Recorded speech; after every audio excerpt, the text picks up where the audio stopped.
Like many others, I would say my most anticipated book for the rest of this year would be Catabasis. Right now, one of the most popular authors is R.F. Kuang, and I think she exemplifies this book and social media space and how she was able to basically become extremely popular within this new landscape for literature. She's both known in the fantasy space for her series The Poppy War, and then she also had a one-off called Babel, also very, very popular. Then with her next release, it was completely out of left field, and this book was Yellowface. And if you've been on the internet, I'm sure you've heard of all of these books before. She has said in the past that she is like a genre chameleon and likes to reinvent herself with each new project. So that's why I'm very excited for Katabasis, because I feel like it's taking everything that she learned as a writer through Yellowface and basically reiterating it back into the fantasy and sci-fi space, which she originally started out with the Poppy Wars. So I don't know about you, but I am very excited to see if Katabasis lives up to the hype. She says it differently. Pronounces it Catabasis. Catabasis. Yeah, I'm not saying that.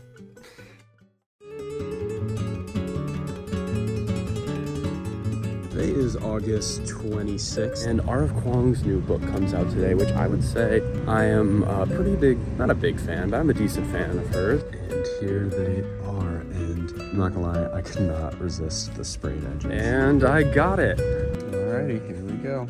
Wait, that's my name. I also saw something online about the characters being named Peter and Alice, kind of off of like Peter Pan and like Alice in Wonderland, but I have no clue if that's true or not. I just finished the first couple of chapters of this book, and oh man, this book does not take any time to jump into the story. It dives directly into them heading to hell, both Alice and Peter, in search of finding their professor that actually Alice is completely at fault for killing. They go to Cambridge and they study magic. Basically, the professor that Alice killed is like the top professor in magic, and any letter of recommendation from him basically gets you a job. Yeah, lots of stuff happening, and I think it has a really good setup, and I'm very intrigued so far.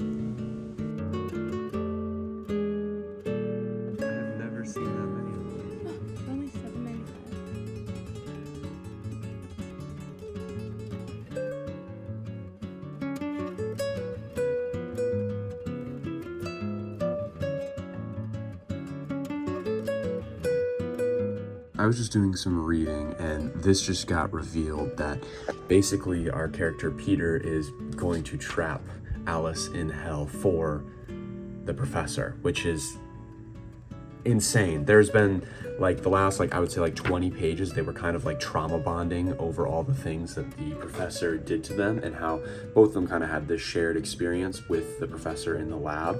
And this has been quite a reveal. Because I feel like they were finally getting closer, because there's been all this history between these two characters that had been brought up but never specifically gone too much in detail. Basically, they've made it through the different sections, the transcript as they have it, where you have to pass these different levels.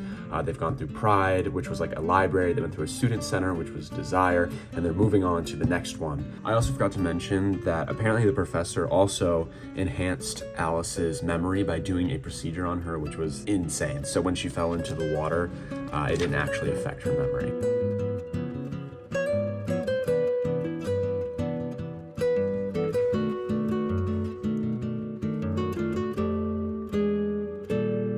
I am now about halfway done.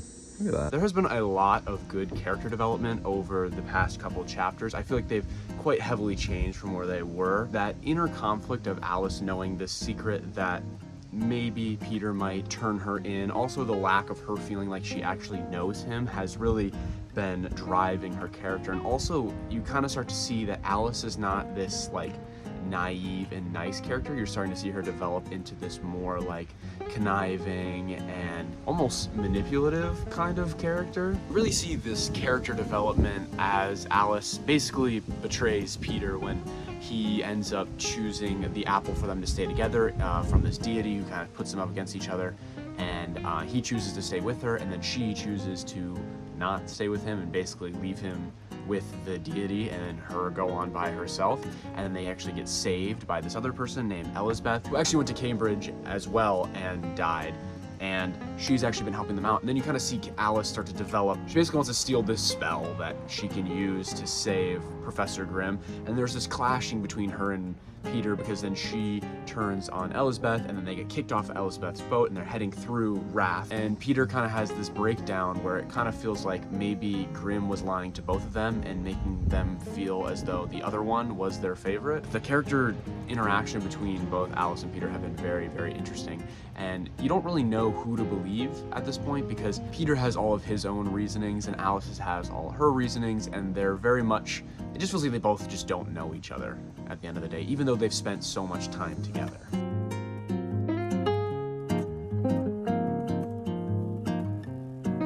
I am now on chapter 23. These chapters have basically just been adding a ton of background information that up to this point have been completely left out, like all of their motivations, as well as, because I feel like this book just kind of starts into the action and then they're going to hell and they're moving on with the story, and it never really takes time to dive into the characters of Alice and Peter. And up to this point, we've been starting to get this new different viewpoints to try and fill in all of these blanks from the beginning of the story.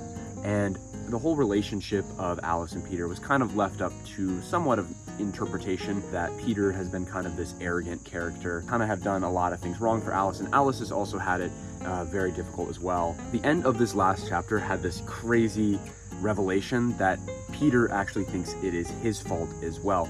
We kind of go back into Alice's whole backstory and kind of this idea of women in academia and all of the cruel things that Professor Grimm had done to Alice. And basically the reason why Alice is going into hell to begin with is basically for revenge against him and to use him as a puppet the way he was using her as a puppet up to this point. And then we also get the revelation that Peter actually thinks that he killed Grimm as well, and that's why he is there for redemption. It adds this whole like twist to his character, which before you kind of thought he was arrogant, skipping classes, but it adds this new level of understanding that he actually has had a disease this entire time, and all this time he has spent away from the college is actually due to him being in a hospital. And that adds a new layer of depth that really helps with the story, and this kind of miscommunication that has been going on between Alice and Peter. And this whole story has kind of come from Alice's perspective to begin with, and she kind of has this negative connotation towards Peter, that he's like dodging her, but actually he's got all of his own things going on, and it isn't out of arrogance, it's actually out of necessity.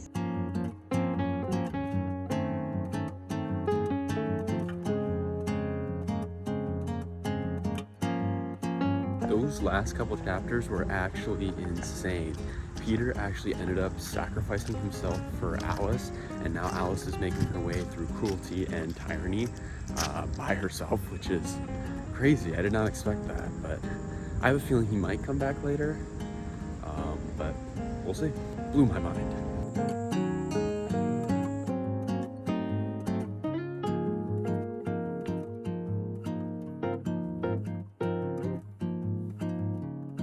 So it is getting a little bit late and I am almost finished with this book. I probably have about, 40 pages left, and I feel like a lot has happened since Peter sacrificed himself and Alice has kind of been wandering by herself and kind of had this lack of purpose. To the city of the damned, Dis is what it's called. There's a moment where she gets betrayed, and basically this whole bit where Alice has been by herself is basically her kind of having an enlightenment. It takes going to hell to actually find that her life has value, and it's kind of poetic in a way, but basically in all of this enlightenment, it feels like she's almost kind of lost the plot a little bit, and she's going a little bit crazy and decides to fight all the Kripkes, which are the things that killed Peter, which has been pretty cool. She's doing battle magic and all that kind of stuff. Alice just tried to fade into obscurity and disappear, and then Elizabeth just saved her. That was all crazy. Super philosophical, if I might add. And I have now officially finished Catabasis. And now I'm realizing all of the writing in the front of this is all nods to things in the book, also like their maps and even the if Alice. And wow, that ending felt very satisfying.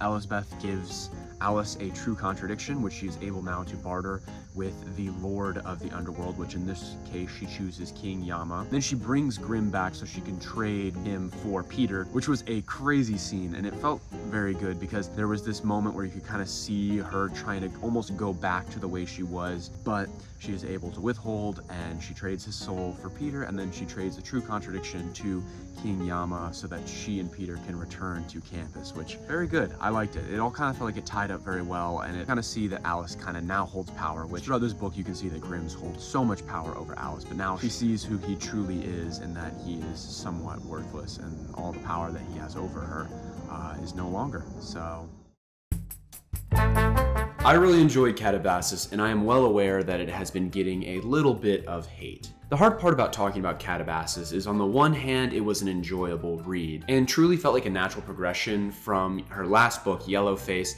mixed in with all of her fantasy elements from her prior books like Babel and the Poppy Wars. For me, it was exactly what I needed and honestly just kind of what I thought it was going to be. But this doesn't mean that it's perfect and lacks any flaws. The work tackles a lot of interesting topics, as well as utilize the environment of the underworld to talk about the darkness of people and academia. The themes of academia have actually been a continuous thread through all of her different works, but I would say it is at the forefront of this novel, more so than her past novels. The story at its heart is a revenge quest that touches on the ideas of honesty and moral integrity. I enjoyed the fact that R.F. Kuang wastes no time getting the characters to the underworld, and that a lot of the details of Alice and Peter's relationship were up to interpretation. And as the story progresses, we got more and more background flashbacks sprinkled in. In the beginning, we were led to believe that Alice had good intentions to go and save her teacher, till the dark reality of the situation begins to bleed in. For me, it adds a lot of nice layers and textures that I feel like for a story would be kind of bland without them.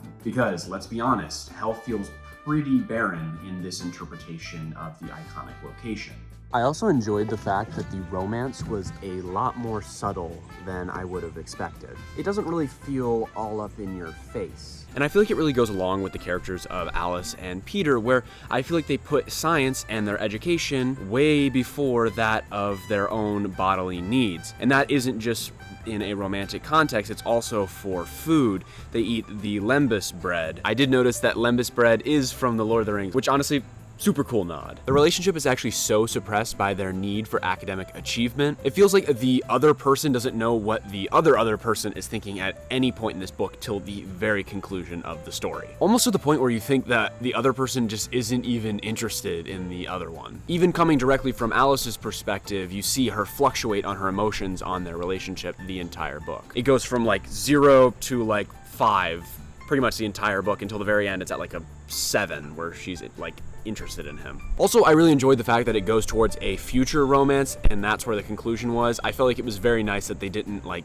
fully get together at the end, and it's kind of up to, you know, the future for whatever happens for them. There isn't like a defined conclusion for their romance. R.F. Kuang in this book writes the same kind of character that she did for Yellowface, a character that is really hard to get behind morally. It is quite odd because at times you do sympathize with Alice, but overall, a lot of her intentions are just so far gone that it is very hard to like Alice as a character, or even root for her at points. Both characters are so heavily flawed in this book, both Peter and Alice, and it is quite clear that she uses these two characters as a vessel to discuss the interworkings of being a woman in academia, and at times can feel slightly realistic to the negativity in the real world. Similarly to her other works, I also feel like she adds a lot of herself into her stories. Alice seems to have a strong interest in Chinese studies, which is what R.F. Kuang studied at Cambridge, funny enough, because Cambridge is the institution that they are studying magic at, and is the setting for most of the flashbacks in this book. This makes the setting and the culture of a prestigious institution feel all the more real, and the interworkings of these characters come from someone who has lived these experiences. R.F. Kuang is very well educated and is currently pursuing a PhD at Yale, so it's not surprising at all for how much literary references are within this novel. There are lots of deep dives into novels like Dante's Inferno, and coming from someone who hasn't read Dante's Inferno, know, I think she did an excellent job of explaining her references, so then it doesn't go completely over a reader who hasn't read all of these works. She incorporates them nicely, and it really adds to the academic feel of the book. Now, my main issue with this book is that it feels like a majority of this story is Peter and Alice aimlessly wandering through the underworld. And I feel like a lot of the things that are happening in the underworld aren't that interesting. It feels very barren. And for me, the most interesting part was when Alice got to the city near the end of the novel. And this kind of aimlessly wandering around kind of feels like there's really no progression. This version of the underworld feels quite empty, aside from a few interesting characters. Also, looking at the story from a broader scope, it kind of feels like nothing really happened or changed. The world around them still kind of sucks when they get back. They didn't actually end up saving the professor, and they're basically saying that they probably won't get a job in the future. It's looking quite grim for these two. Their driving purpose in this world was academics, and now they've pretty much lost all of their progress in academics. I'm not exactly sure what they're gonna do, but they got each other. Kinda. Then coming to the conclusion, you can obviously tell that Alice misses Peter for the final third of the book after his death, and that she heavily contemplated bringing him back. And she kind of had this immense guilt for basically killing him. But overall, her final decision feels quite spur of the moment, and it doesn't really feel like she had that much character development from the very beginning. She's kind of the same for probably 75% of the book, and then the last like 10% she actually changed. There really is no gradual development, and it kind of feels like it is a quick and easy decision that she made at the end of the book. Basically, to tie up all the loose ends for the story and kind of have a feel-good ending. There's no true character revelation, it's just a way to tie up the end. Also, in my opinion, I think R.F. Kuang needed to develop Peter as a character. He kind of felt a little bit empty and is more of a vessel for Alice's character, and I would say he's probably absent for probably like a third of the book, and it comes primarily, this entire story, it doesn't feel equal. We get a lot more of Alice than we do of Peter. Also, majority of the book is told from Alice's worldview. Yes, he had some great revelations, but ultimately it feels like he didn't do too much. I know I'm being a bit picky, but overall I did really enjoy this book. The book never really felt like it dragged for me, even with all of the academic explanations, and even just the magic and how magic works. Never really felt too dense for me. Which it was a very academic approach to magic. Lots of physics and science and reasoning behind its magic system. All around, it is a great read built upon the irony of going to hell to find humanity.